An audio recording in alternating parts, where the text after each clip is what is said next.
Hello everyone, welcome back to my channel. Today we are going to continue the chapter 2, Nutrition in Animal of Class 7 Science. So in my last video we have studied that plants prepare their own food. Plants जो है वो अपना खाना खुद बनाते हैं और animals और ह्यूमन बीइंग प्लांट्स पर डिपेंड करते हैं फॉर देयर फूड. और जो भी हमने क्लास 6 में पढ़ा था कि जो खाना हम खाते हैं उसमें कुछ न्यूट्रिएंट्स होते हैं जो कि बहुत ही कॉम्प्लेक्स सब्सटेंस होते हैं, लाइक जो कार्बोहाइड्रेट, फैट्स, प्रोटीन, विटामिन होते हैं, ये बहुत ही कॉम्प्लेक्स होते हैं और इनको हम एज इट इज़ यूज़ नहीं कर सकते हैं. तो क्या होता है, हमारी बॉडी में इनका कंप्लीट ब्रेक डाउन होता है इंटू सिंपल फॉर्म में कन्वर्ट किया जाता है. तो उस प्रोसेस को हम डाइजेशन कहते हैं. और जो डिफरेंट एनिमल्स हैं, ह्यूमन बींग्स हैं, उनका वे ऑफ टेकिंग फूड भी डिफरेंट होता है.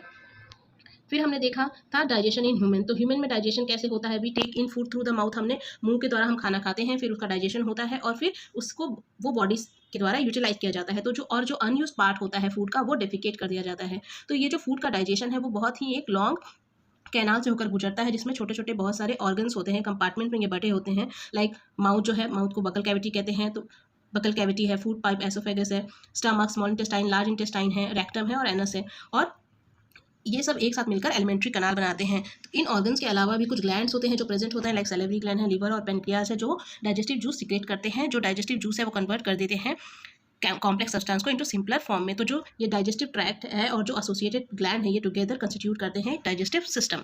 तो डाइजेस्टिव सिस्टम का सबसे फर्स्ट पार्ट क्या होता है, माउथ एंड बकल कैविटी. जब माउथ में हम खाना खाते हैं उस प्रोसेस को हम इंजेशन कहते हैं. तो मुंह में जैसे ही खाना आता है हम उसको च्यू करना स्टार्ट कर देते हैं. टीथ के हेल्प से उसको च्यू करते हैं. पहले तो बाइट करते हैं, कट करते हैं, फिर च्यू करते हैं. और मुंह में सलेवरी ग्लैंड होता है, उससे सलाइवा सिक्रेट होता है. तो वहाँ पे क्या होता है, जो स्टार्च है उसका ब्रेक डाउन हो जाता है और वो शुगर में कन्वर्ट हो जाता है. फिर हमारा जो टंग है वो फूड को सलाइवा के साथ मिक्स करने में हेल्प करता है और सैलो करने में भी हेल्प करता है. तो फिर बकल कैविटी में क्या होता है, saliva breaks down the starch into sugar. फिर फूड बकल कैविटी से फूड जो है वो फूड पाइप में, एसोफेगस में आता है. तो swallowed food passes into the food pipe और एसोफेगस. तो ये जो यहाँ पे डायग्राम दिया हुआ है, ये जो पाइप लाइक स्ट्रक्चर हम देख रहे हैं वो है एसोफेगस. इसमें खाना जब हम च्यू कर लेते हैं और सैलो कर लेते हैं तो वो नीचे की तरफ आता है. तो ये जो फूड पाइप है वो हमारे नेक से होता हुआ चेस्ट तक रहता है, एसोफेगस. इसमें फूड क्या है, नीचे की तरफ पुश किया जाता है. जो फूड पाइप का जो मसल्स है उसमें मस्कुलर मूवमेंट्स होते हैं, उसकी वजह से जो खाना है वो डाउनवर्ड नीचे की तरफ पुश होता है, पुश होकर वो नीचे आता है. फूड पाइप से होकर खाना जो है वो कहाँ जाता है, फूड पाइप से होकर खाना हमारा स्टमक में आता है. तो स्टमक क्या है, स्टमक एक थिक वॉल्ड बैग है. आप यहाँ इमेज में देख सकते हैं स्टमक क्या है, एक थिक वॉल्ड बैग होता है. ये है स्टमक, ये थिक वॉल्ड बैग है और ये इसका शेप भी एक जे शेप के जैसा है, आप देख सकते हो, जे शेप होता है. और it is the widest part of the alimentary canal. ये सबसे चौड़ा पार्ट होता है एलिमेंट्री कनाल का. It receive food from the food pipe at one end. एक ऊपर के हिस्से में ये फूड पाइप से खाना लेता है और नीचे की तरफ से ये स्मॉल इंटेस्टाइन से जुड़ा होता है एट द अदर एंड. फिर the inner lining of the stomach secrete mucus, hydrochloric acid and digestive juice. तो क्या ये म्यूकस, हाइड्रोक्लोरिक एसिड और डाइजेस्टिव जूस का क्या काम होता है, ये जो म्यूकस होते हैं ना वो स्टमक के जो इनर लाइनिंग होते हैं, जो स्टमक का इनर वॉल होता है उसको प्रोटेक्ट करते हैं. और एसिड जो है वो किल करते हैं बैक्टीरिया को. कुछ बैक्टीरिया क्या होते हैं, हमारे खाने के साथ हमारे पेट के अंदर चले जाते हैं. तो ये जो एसिड है वो उन बैक्टीरिया को किल करता है और एक मीडियम क्रिएट करता है, एक मीडियम बनाता है स्टमक में, एसिडिक मीडियम बनाता है जो हेल्प करते हैं डाइजेस्टिव जूस को, फूड को ब्रेक डाउन करने के लिए. तो डाइजेस्टिव जूस जो है वो ब्रेक डाउन करता है प्रोटीन का इंटू सिंपलर सब्सटेंस. तो जैसे हमने देखा था बकल कैविटी में क्या हुआ था, स्टार्च का ब्रेक डाउन हुआ था इंटू शुगर में. तो हमारे स्टमक में क्या होता है, प्रोटीन का ब्रेक डाउन होता है इनटू सिंपल सब्सटेंस में. After stomach the food enters into the small intestine. तो स्मॉल इंटेस्टाइन क्या है, जो मोस्ट ऑफ द फूड का जो डाइजेशन है ना वो स्मॉल इंटेस्टाइन में ही होता है. Small intestine is highly coiled and is about 7.5 metre long. Small intestine इसका नाम है लेकिन ये स्मॉल नहीं है, ये 7.5 मीटर लॉन्ग होता है और ये बहुत ही कॉइल्ड, ऐसा कॉइल्ड करके ये छोटे से जगह में फिट हुआ रहता है.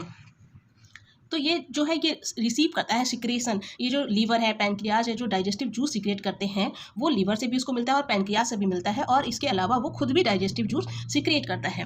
तो लीवर क्या है, liver is the reddish brown gland situated in the upper part of the abdomen on the right side. Liver क्या है हमारे, आपको अगर डाइजेस्टिव सिस्टम का डायग्राम याद होगा तो राइट साइड पे जस्ट बगल में स्टमक के एक रेडिश ब्राउन कलर का ग्लैंड है लीवर, वो प्रेजेंट होता है. वो डाइजेस्टिव जूस सिक्रेट करता है.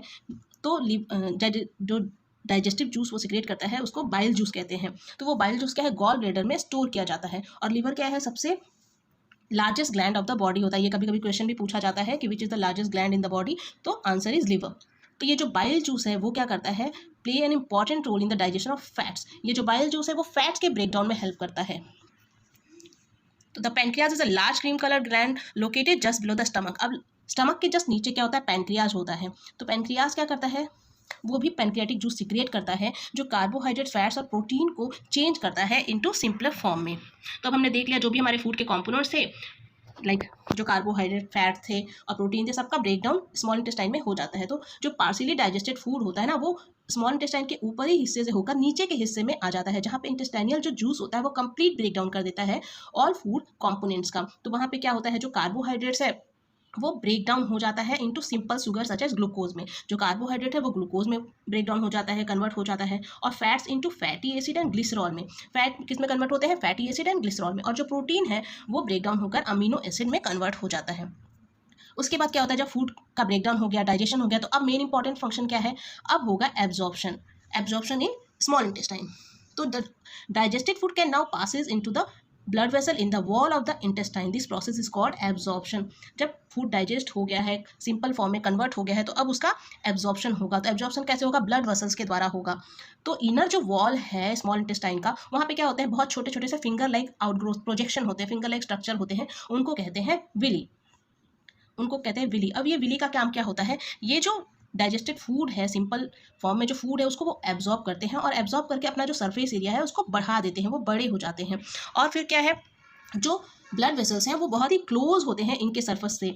तो विली ने फूड को एब्जॉर्ब किया और ब्लड वेसल्स में पहुंचा देते हैं। फिर ये ब्लड वेसल से होते हुए जो फूड है वो डिफरेंट ऑर्गन्स में बॉडी में पहुंचा दिया जाता है, क्योंकि हम जानते हैं जो हमारी बॉडी में पूरा ब्लड वेसल्स का नेटवर्क फैला हुआ है। फिर क्या होता है, जो डिफरेंट ऑर्गन में पहुंचने के बाद क्या होता है, वो बॉडी के द्वारा यूज़ किया जाता है कॉम्प्लेक्स सब्सटेंस को बनाने के लिए, such as proteins required by the body. फिर क्या होता है, जो food different parts of body में पहुंचाया गया था वहाँ पे उनका यूज़ होने लगता है प्रोटीन को बनाने के लिए। प्रोटीन तो हम जानते हैं कि प्रोटीन रिक्वायर्ड होता है ग्रोथ के लिए, डेवलपमेंट के लिए, और जो भी वॉर्न आउट टिश्यू है उसको रिपेयर करने के लिए। तो ये जो प्रोसेस है उसको कहते हैं एसिमिलेशन। फिर सेल में क्या होता है, हमारी बॉडी के सेल में क्या होता है, जो ग्लूकोज होता है वो ग्लूकोज ब्रेक डाउन हो जाता है with the help of oxygen into carbon dioxide and water. Cell में क्या होता है, जो ग्लूकोज है ऑक्सीजन के साथ मिलकर ब्रेक डाउन हो जाता है, जिसमें वो कार्बन डाइऑक्साइड बनता है और वाटर बनता है, और इसी में एनर्जी रिलीज होती है। The food that we remain undigested, जो फूड बच जाता है या एब्जॉर्प्शन होने के बाद, एसिमिलेशन होने के बाद, वो क्या हो जाता है, वो लार्ज इंटेस्टाइन में भेज दिया जाता है। तो लार्ज इंटेस्टाइन में क्या होता है, large intestine is wider and shorter than small intestine. ये स्मॉल इंटेस्टाइन से छोटा होता है लेकिन चौड़ा होता है। ये अबाउट 1.5 मीटर इन लेंथ होता है। इसका फंक्शन क्या होता है, जो अनडाइजेस्टेड फूड स्मॉल इंटेस्टाइन से लार्ज इंटेस्टाइन में आया था उसमें क्या होता है, थोड़ी मात्रा में वाटर प्रेजेंट होते हैं, कुछ सॉल्ट प्रेजेंट होते हैं। तो ये लार्ज इंटेस्टाइन क्या है, इसके वॉल उस वाटर को और सॉल्ट को एब्जॉर्ब कर लेते हैं, और जो सॉलिड पार्ट बच जाता है, सेमी सॉलिड फीसेस बच जाते हैं, उसको वो भेज देते हैं रेक्टम में। और यहाँ रेक्टम में ये फीसल मेटल जो है वो रहता है और टाइम टू टाइम हमारी बॉडी से बाहर निकाल दिया जाता है। तो दिस इज कॉल्ड इजेशन। तो जैसा हमने देखा कि डाइजेशन के प्रोसेस में सबसे पहले मुंह में खाना खाते हैं उसको इंजेशन कहते हैं, फिर डाइजेशन होता है बॉडी में फूड का, फिर एब्जॉर्प्शन होता है, उसके बाद एसिमिलेशन होता है और उसके बाद इजेशन हो जाता है। तो नेक्स्ट पॉइंट है डाइजेशन इन ग्रास ईटिंग एनिमल्स। अब ग्रास ईटिंग जो एनिमल्स हैं उनमें डाइजेशन कैसे होता है, आपने देखा होगा काऊ, बफेलो और जो भी ग्रास ईटिंग एनिमल्स हैं वो कंटिन्यूअसली च्यू करते हैं, अपने मुंह को च्यू चलाते ही रहते हैं। तो एवरी टाइम वो खाना ही नहीं खाते होते लेकिन वो चलाते होते हैं। ऐसा क्यों होता है, जब वो खाना खाते हैं तो वो जल्दी जल्दी ग्रास को खाकर सैलो कर लेते हैं, हाफ ही च्यू किए थे, पूरा च्यू करके नहीं, ऐसे ही हाफ च्यू करके वो बस उसको निगल लेते हैं। और उनके स्टमक में, उनके पेट के अंदर एक पार्ट होता है जिसको रूमेन कहते हैं, ये सारा फूड वहाँ पे कलेक्ट हो जाता है। तो ये जो पार्शियली डाइजेस्टेड फूड होता है उसको क्या कहते हैं, उसको कर्ड कहते हैं। और फिर जब बाद में जब काऊ बफेलो ऐसे रहते हैं तो वो जो अनडाइजेस्टेड अनच्यूड जो फूड रहता है, जो क्या बोलते हैं, जो कर्ड है, वो वापस उनके मुंह में आता है और फिर एनिमल्स उसको च्यू करते हैं। तो ये प्रोसेस को क्या कहते हैं, इस प्रोसेस को कहते हैं रूमिनेशन, और जो एनिमल्स हैं उनको कहते हैं ruminants. The grass is a reach in cellulose. Grass है, जो प्लांट्स के पार्ट है वो रीच होते हैं सेलुलोज में। और सेलुलोज क्या है, एक बहुत ही कॉम्प्लेक्स कार्बोहाइड्रेट है, इसको डाइजेस्ट करना बहुत आसान नहीं होता है। ऐसा ये एनिमल इसको डाइजेस्ट इसलिए कर पाते हैं क्योंकि इनके रूमेन में एक बैक्टीरिया प्रेजेंट होती है जो सेलुलोज को ब्रेक डाउन कर देती हैं। तो many animals include human can not digest cellulose. हम सेलुलोज को डाइजेस्ट नहीं कर सकते क्योंकि हमारे स्टमक में ऐसा बैक्टीरिया प्रेजेंट नहीं होता है। Animals like horses, rabbit etcetera have a large sac like structure called caecum between the oesophagus and small intestine. अब ये जो एनिमल्स है, हॉर्स, रैबिट, ये भी ग्रास खाते हैं, प्लांट के पार्ट्स खाते हैं। तो इनके जो स्टमक में क्या एक सैक लाइक एक बैग जैसा स्ट्रक्चर होता है जिसको सेसम कहते हैं, जो एसोफेगस और स्मॉल इंटेस्टाइन के बीच में होता है। उसमें क्या होता है, जो सेलुलोज है वो कैसे डाइजेस्ट होता है, वहाँ पे भी एक बैक्टीरिया प्रेजेंट होता है जो सेल्यूलोज को ब्रेक डाउन कर देता है, लेकिन जो ह्यूमन में वो बैक्टीरिया प्रेजेंट नहीं होता है। तो हमने अभी देखा जैसे कि मोस्टली जो भी एनिमल्स हैं, ह्यूमन बींग्स हैं, उनका सबका डाइजेस्टिव जो सिस्टम है वो थोड़ा बहुत तो सेम ही है। हम फूड खाते हैं, डाइजेस्ट होता है, फिर बॉडी में उसको एब्जॉर्ब किया जाता है, फिर यूटिलाइज किया जाता है, और उसके बाद जो डाइजेस्टेड फूड होता है, जो वेस्ट मटेरियल होता है, उसको हम बाहर निकाल देते हैं। लेकिन feeding and digestion in amoeba, कुछ एनिमल्स जो होते हैं उन वो कैसे खाते हैं, जिनके पास माउथ भी नहीं होता है और कोई डाइजेस्टिव सिस्टम नहीं होता है। तो वही ये टॉपिक यहाँ पर है, feeding and digestion in amoeba.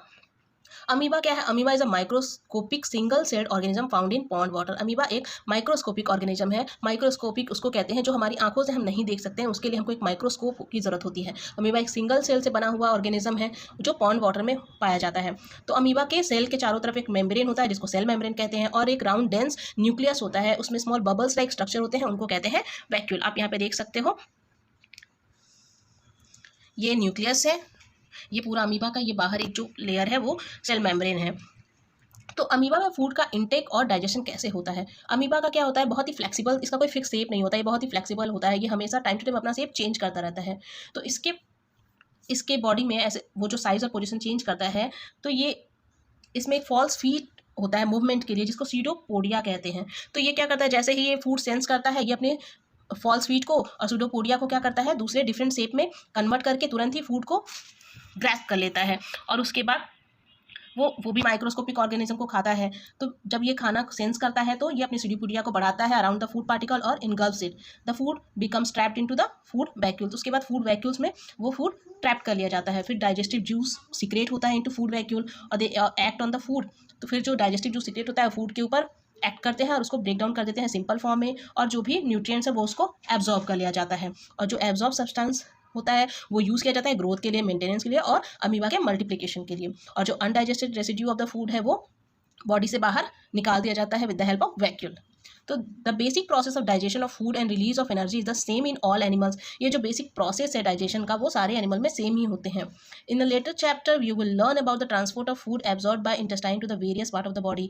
आगे हम इस क्लास के आगे चैप्टर में हम पढ़ने वाले हैं कि कैसे होता है ट्रांसपोर्ट का फूड का ट्रांसपोर्ट, और एब्जॉर्प्शन कैसे होता है फूड का बाय इंटेस्टाइन में और वेरियस बॉडी पार्ट्स में। तो I hope you have understand the chapter. If you like my video please like share and subscribe it. Thank you.